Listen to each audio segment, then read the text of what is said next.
Welcome to another episode of The Brand Called You, a podcast and podcast show that brings you leadership lessons, knowledge, experience, and wisdom from thousands of successful individuals from around the world.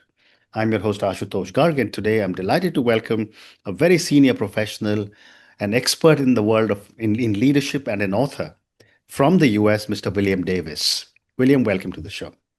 Thank you very much. Appreciate it. Thank you.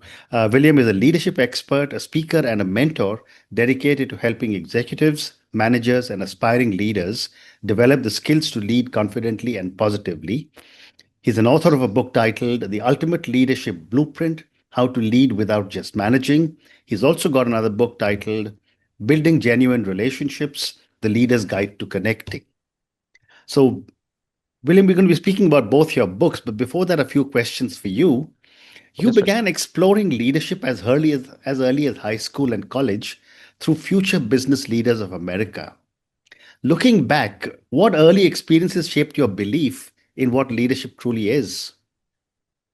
I think the first thing that really resonated with me is the fact that leadership comes in various ways, right? It's not just a title. It's not just a position where your office is, any of that. It is how you conduct yourself and how then you are able to relate to other people. Hmm. And then that causes them to, come to you and follow you as a leader. Hmm. And I thought one of the things that really was interesting was the fact that if you were really yourself, people are a lot more apt to take your faults Hmm. than if you try to be something that you're not, Hmm. and then you have issues, then people are not so necessarily easy on you. Hmm. Yes, yes. You also distinguished between leaders, managers, and bosses. Yes, sir. When in your personal journey did this distinction first become clear to you? Very early on in my career, after I graduated from college, I had some individuals that I reported to who may have had the technical knowledge, technical skills, Hmm. but their ability to relate to people, to have the emotional intelligent qualities that we talk about, such as empathy and so forth, Hmm. just wasn't there. And so the way that they tried to overcome that was the boss mentality, right? Hmm. Just do it because I said so. I do it Hmm. because I'm the boss. Hmm. And there's certain areas, military obviously has, uh, that is kind of a premise, and you need to do it because you either follow commands or you potentially don't live. But in the corporate world, that doesn't work. It may work Hmm. for a little bit, but simply at the end of the day, people are not looking for that, and they don't Hmm. respond to that well. And so I then was looking from a manager perspective. Well, managers are often more task oriented. Yeah. Let's get done with what needs to be done. But leaders, and they can be managers, managers can be leaders. Leaders are really all about their people. We Hmm. make that transition from I'm not as worried about my tasks because that's what my people are to do. I'm worried about growing and engaging and helping my people succeed. Hmm. Well said. Across corporate, academic, military, and government environments, what has been the most surprising insight you have discovered about people and leadership? Well, I think the first thing is that people believe that just because you have the title, that gives you some authority or that Hmm. gives you respect or it gives you Yeah. authenticity. And it doesn't. I mean, respect is something that you earn. Hmm. And you and I both have been around dozens of situations Yeah. where someone will succeed in a project or work and then be cast into a leadership position. Hmm. And if you don't want to be a leader, you're not going to be successful being a leader because, again, the Hmm. mentality is different. Leadership is all about your people. You Right. know, you don't necessarily abandon your success or your career, but Hmm. your growth, the people how people perceive you it changes is because it now relates to how well your people do. And I would say that, one of the proudest things that in my career were the people that I led and the success that they had. Hmm. Even if it meant they bypassed me, that was great because, again, at the end of the day, that's what needs to happen. They need to be able Hmm. to grow. I had that chance. They need to be able to have that chance. Yeah. Well said. William, let's now talk about one of your two books that we'll speak about today. And this book is The Ultimate Leadership Blueprint: How to Lead Without Just Managing. And my first question is that you write that leadership has little to do with title and everything to do with connection and influence. Why do Yes. organizations still confuse leadership with hierarchy? Because I don't think they understand the mentality of workers. I think again, you know, if you look at how you're successful as a leader, Hmm. people will go to war for you if you have their back, if they Hmm. understand that you are faithful to them, for lack of a better term. And again, most people are not willing to put in the time or the effort to get to know their people well enough in order to be able to establish that type of relationship. Hmm. And that's been one of the most frustrating things to me is the fact that, just because you lead people doesn't mean you can take them for granted, right? You have again a responsibility. Everybody Hmm. has good days, everybody has bad days, Yeah. and we all experience that. And I as a leader, it's easy to lead people when they're having good days and everything's fine. Hmm. Where you've got to put in the work in order to be successful is to help people get through the bad times, right? Hmm. It may seem silly to you what they're going through, but you know what? You've got to understand that it's important to them. And Hmm. as long as it's important to them, you've got to be able to help them navigate. Hmm. And, there's so many things that you can do to help people when they're having challenges. Let them work at home, right? Hmm. Encourage them to take some time off. Investigate what maybe resources you have at a corporate level that could help Hmm. them with whatever situation they're going through. Hmm. A lot of things you can do without getting so fully invested that you kind of cross a line. Um, but just most people aren't willing to take the time Yeah. to do that because we are such a what have you done for me lately society, and how do you contribute to the bottom line? And if you don't contribute to the bottom line, I'll find somebody who can. Hmm. Well said. What's in it for me? Yes, Um, Absolutely. My next question, William, is you highlight humility, vulnerability, and empathy as essential traits. sir. How can leaders cultivate these without appearing weak? Well, the first thing I would encourage people to do is ensure that when you're dealing with your people, let them know that you have challenges too. Hmm. Again, you don't have to go into great detail, but Yeah. you know, when something's going on, I'll give you an example. Um, Back in 2012, both of my parents were Hmm. terminal, Hmm. and I was traveling to Canada from the United States every week. And it was very difficult for me because they were both in hospice. And I got to the point where, it was weighing on my mind. I just finally went to my boss and said, look, I can work from home. I can Hmm. empower my team to do what needs to be done, if I was here. But I've got to be with my parents. Hmm. Their days are numbered. Yeah. And so my team found out that both of my parents were passing, Hmm. and I mean they rallied around me to Hmm. an extent that I was shocked. I really Hmm. was. Yeah. Not only did they do the work that needed to be done, they put an extra effort where they needed to ensure that things were maybe done a little faster Hmm. than normal. But Hmm. then they reached out to me individually, Hmm. and how are you doing? Is there anything we can do for you? Um, and you know when I was vulnerable in that situation, it made me human to them, right? Right. That I have challenges in life too.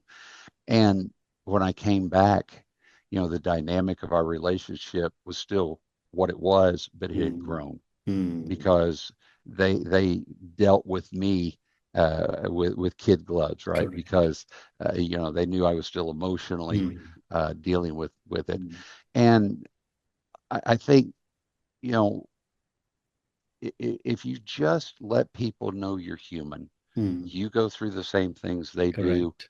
um, and you know, you're not asking for anything special, but understand that I know what you go through, you know what I go through, Mm. and let's deal with each other in a manner which is respectful and caring.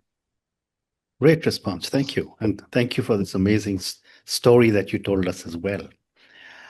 William, decision making is a major theme in your work. Yes. How can leaders balance data, intuition, and empathy when they're faced with any critical situation? Well, when it comes to work being done and your team being responsible for it, my uh, philosophy was always you've got to let the team understand the why of Mm, what you're doing. Because when you understand the why, um, at least in my experience, when people understand the why, they are a lot more invested in the work, mm, a lot more interested in the work, mm, and their creative juices seem to be much more than if you just say, okay, we got to do this and just get it done, right? mm, When people understand the why of what needs to be done, their brain switches into um, a gear that is innovative, mhm, creative, mhm. and as much information as is out there now, I as a leader am not going to know everything, Yeah. and I shouldn't, right? It's not an expectation. But I do trust that my people have various backgrounds and Mhm, have various learnings, whether it be school, whether it be journals, podcasts, mhm, etc. That if I turn them loose with the why, given the end goal of what we need to do, they're gonna take all of that knowledge that they have, mhm, all the experiences that they have, and give us the best product or give us the mm, best result. mm. Very well said. Thank you. You also emphasize the importance of understanding people as individuals rather than applying a one size fits all approach. Right? How can leaders practically start doing this? And give me an example if you can. Yeah. Well, again, it goes back to understanding that your people are human, right? Correct. They're not assets, they're not widgets, they're not a corporate number. And so when you work with individuals, when you lead individuals, Mm, you've got to know what kind of makes them tick, if you will. mhm, Um, it's never going to be successful, and I never use this. You're never going to be successful bringing somebody mm, into your office, bringing them into the boardroom, and say, "Hey, let's sit down and get to know each other," right? Because they still have that understanding that you're up here and they're down mm, here, mm, right? And there's still the nerves and all that. So what I tried to do was with each individual, found out what hobby, what something allowed them to relax enough mm, for me to really get to know them. And I'll mm, give you an example. I had a young man who he was great. I mean, he was funny mm, and a lot of fun, very smart, but he was always nervous. I always thought he was going to get fired. And mm, I'm like, no, you're not going to get fired. So I finally went to him one day and said, what do you like to do when you're out of the office? And he goes, well, I like to golf. So this was 30 years ago. I still golfed at that time. I said, okay, tomorrow we're going to go out and we're going to golf. mm, And the next day we went out and he was still nervous. I had him drive the car. He's worried about crashing and all that. And about the third or fourth hole, I got up to tee off and the ball just went so far out in the woods. I don't think anybody ever found it. And he gets real nervous, like how's he going to react? Because people take yeah. themselves so seriously. Sometimes they get mad, throw gloves, break them, whatever. And I just turned to him and I said, I just want you to know that I did that to make you feel better about your golf game. Mhm, And he started cracking up. And from that moment on, the kind of curtain between us mm, fell. Mm. And our relationship changed because he saw, hey, this is just a person, right? This is Correct. just a guy. Yeah. He likes to have fun. He's invested in me. He cares what I think. And with every individual that I ever led, I tried to do that, because when you allow people to relax into their comfort zone, and then you try to get to know who they are, Mm. you really then understand who that person is. Mm. And as situations arise in their life, you understand how you have to adapt to help them get through it. Mm. Amazing. Thank you. I think the story has so many lessons that a lot of my viewers and listeners will take away from this conversation. William, let's now talk about the other book, which is Building Genuine Relationships: The Leader's Guide to Connecting. You argue that strong relationships require trust and communication. Why do so many leaders underestimate these fundamentals? Well, I would argue that the first thing is they don't understand people, Hmm. right? It's again, it's the mentality of it should be important to you because it's important to me or it's important to the company. Well, Hmm. um, okay, I'll take a little bit of that and agree with it, but the majority of the time you've got to understand that, you know, people view what they do as a job, Hmm. right? It's not a career, particularly today, Hmm. because I've worked at three companies in my whole career. Hmm.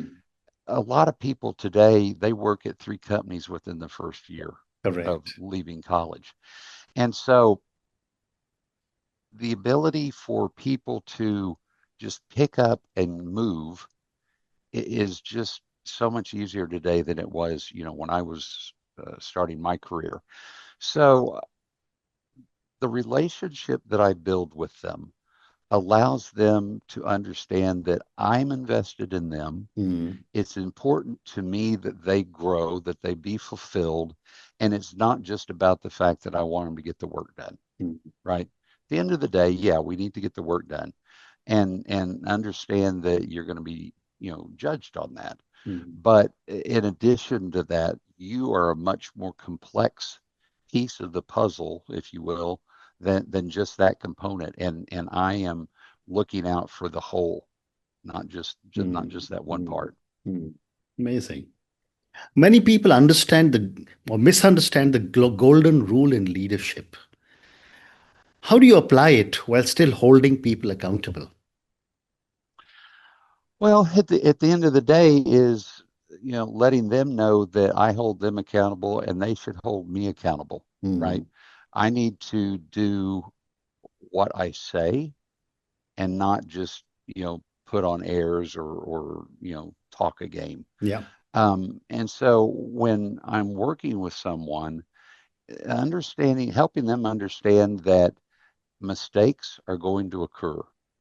But with the exception of some certain surgeries that somebody might go Hmm. through, Hmm. everything's fixable, right? Everything's fixable. And their creativity, their effort, if it results in a bad result or something going wrong, I'm Hmm. not going to come lay the hammer down on them. Right. So many people today overreact in regards to situations that go wrong. And that's ridiculous because, Hmm. again, it's fixable. Hmm. And you're much more uh, able to keep your team focused, keep your team um, geared, you know, up when you are calm, when you are able to say, okay, guys, this went wrong. Let's Hmm. get it fixed. And it's a team effort, guys. Sure. We're not gonna hold, Sally or somebody over here responsible for it. We win together, we lose together. So Hmm. when something goes wrong, we're gonna gather forces and we're gonna get it fixed. Hmm. And then you go back and do the, breakdown of what happened, why did it happen, Yeah. how do we avoid it, what did we learn from it? I think that's one of the things that we are horrible at. We always talk about lessons learned. Mm, We do lessons learned and never look at them again. So that's when we do true. the same kind of thing again, we That do is the same true. one, That we is make the true. same mistakes. So true. So true. So true. Your book also shares powerful stories about giving people the benefit of the doubt. Yes. Why Yes. is this so hard for leaders, and how can they learn to give people benefit of the doubt? Well, we're a cynical society. Mm, I don't care where you live. mm, When somebody does something, particularly if they report to you, the thought, first thought that pops in many people's heads is, oh, there's an ulterior motive, yeah. right? They're trying to make me look bad. They want my job. And, the first thing that I realized early on was I had never seen anybody, and I still have never seen anybody who purposely sabotages something, right? Mm, Or yeah. purposely does something wrong, Mm, right? And so when I make sure that they understand they're not going to be penalized for doing something wrong, mm, again, that trust factor, I trust mm, you to do it, mm, right? I'm not going to be a micromanager. I'm not going to be over your shoulder every second of every day, making sure mm, that you do it the way I want to do it. I had mm, a young lady once that came to work for me and did great in the interview, very relaxed, very had all the right answers. And when she came to work for me, very early on, she started sending me emails, messages. Is this okay? Is this okay? Is this okay? And I'm like, that's not what I'm looking for. mm. And so, again, this was one of those things that I had to get to know her and understand how to relate to her. So she liked to take walks every day. Correct. And so I went one day to her and said, can I go with you? And she said, sure. And so we walked around the lake. We had a beautiful lake at the campus we were working at. And about the third time around, I asked her, I said, so why are you always asking me if it's okay? I don't need to approve everything you do. Mm, And at that moment, she just started crying. And what it came to understand is the manager or the leader, if you will, that she had worked for mm, prior to me mm, was such a micromanager that everything that she did, every email she sent, had to be approved by him. And even to the point that he would rewrite them and then send them to her and wow. say, now send that out. Okay. You can't deal with people like that because Mm, if you don't feel like they can do the job, first, don't hire them. Right. And once you hire them, give them the opportunity, leave them alone, mm, but let them know that you're open to them if they correct. need something. Yeah. Right. Yeah.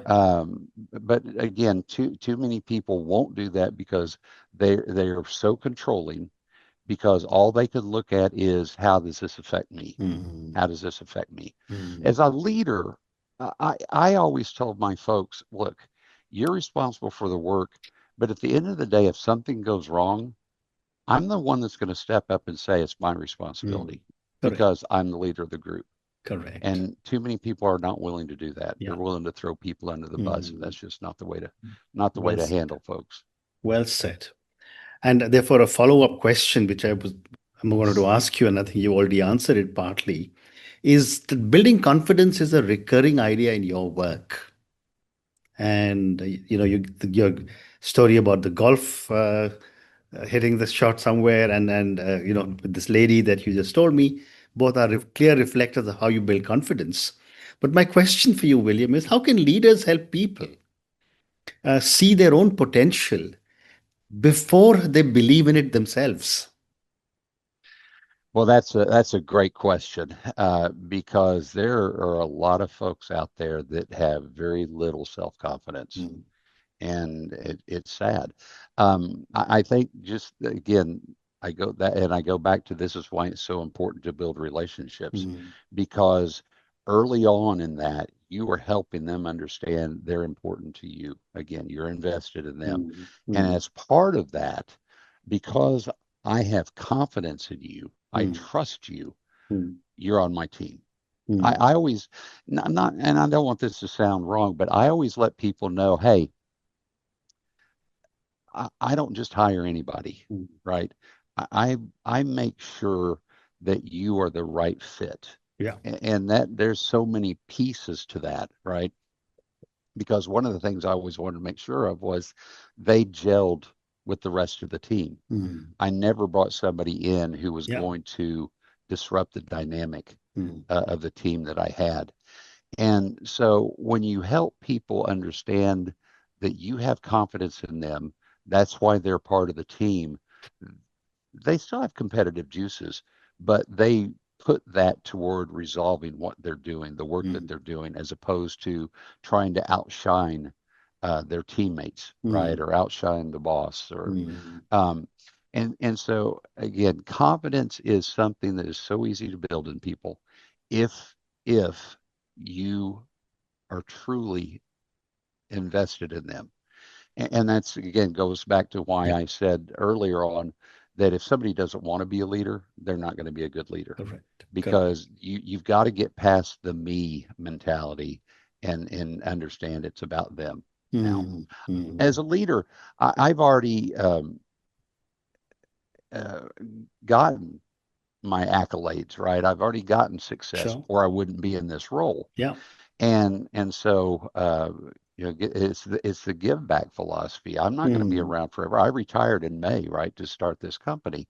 And so whoever, was going to take my position, I had to make sure there was somebody prepared to do it. And so that's again another piece of the puzzle is that you Mm. have to prepare. If you're loyal to your company, you're preparing people underneath you to take your position when you move on. Mm. Amazing. And my last question to you, William. Many teams avoid conflict. You talk about empathy in conflict resolution. What does empathetic conflict management look like? Well, I think the first thing is honesty with everybody involved in the situation, right? Mm. When we had challenges, when something went wrong, I brought the group together. And again, it was this is not a pointing finger session. This is not a throwing people under the bus session. This is we are going to put our brains together and we're going to resolve this together. And you know, the establishing of the relationship is not just you to the person, but it's not, and it's not just you to your team. It's then the team amongst themselves, Mm. right? And so one of the things that I always made sure of is that we had time together outside of the work environment to where again we got to know each other, we got to Mm. understand each other, and we got to just have fun. Yeah. And that resonated with them because when we got back in the office and things got tense, Mm. instead of sniping at each other, they were very empathetic and said, "Okay, I can help you. Let me Mm. help you," or would offer suggestions. So again, I go back to the relationship building. You to your person, your people, and then your people to each other. Mm. And again, then understanding that we're all in this together. We are invested in it. You're invested in them, and so when things go wrong, it's not a me them or them fighting amongst themselves. Yeah. It's a rallying cry. Let's get this thing Mm. fixed and move on. Right. Mm. Wow. And on that note, William, I just want to say what a fascinating conversation this has been for me, for my viewers and listeners. Thank you for Appreciate it. telling me about your own journey. I think everything that you spoke about could really become of an amazing 101 in people management and leadership. Your examples were absolutely to the point. They went a long way to explain the point that you were making. And I think you've given us a lot to think about. Thank you I for speaking to appreciate that. me and Thank good you. luck. Yeah. Thank you. Thank you for listening to the Brand Called You videocast and podcast, a platform that brings you knowledge, experience, and wisdom of hundreds of successful individuals from around the world. Do visit our website www.tbcy.in to watch and listen to the stories of many more individuals. You can also follow us on YouTube, Facebook, Instagram, and Twitter. Just search for the brand called You.